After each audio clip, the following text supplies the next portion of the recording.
खुशीराम नाम का एक किसान था। वो बहुत बुद्धिमान और नेक इंसान था।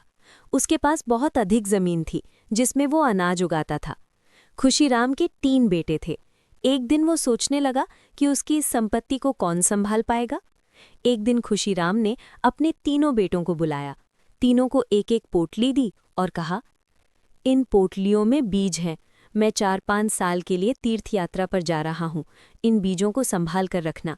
जब मैं वापस आऊँ तो यही बीज मुझे लौटा देना।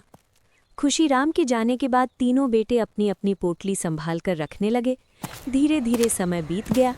5 साल बाद खुशीराम वापस गांव लौटा। उसने तीनों बेटों को बुलाया और पोटलियां मांगी। सबसे पहले बड़े बेटे से पूछा। बेटा कमरे में गया और तिजोरी से पोटली ले आया। जब खुशीराम ने पोटली खोली तो बीज सड़ चुके थे। उनमें कीड़े लग गए थे और बदबू आ रही थी। खुशीराम ने कहा, ये क्या किया? बीज सड़ा दिए।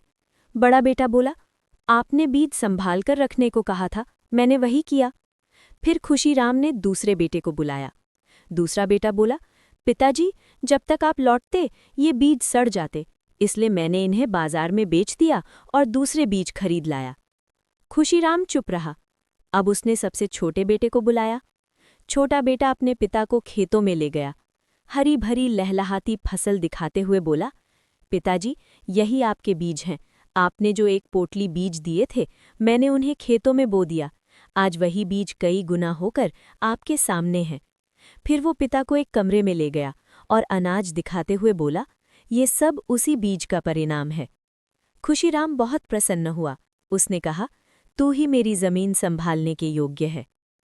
बुद्धि, मेहनत और समझदारी से किया गया काम ही असली संपत्ति बनता है। छोटे बेटे की बुद्धि और समझदारी के लिए लाइक, शेयर और सब्सक्राइब करना ना भूलें।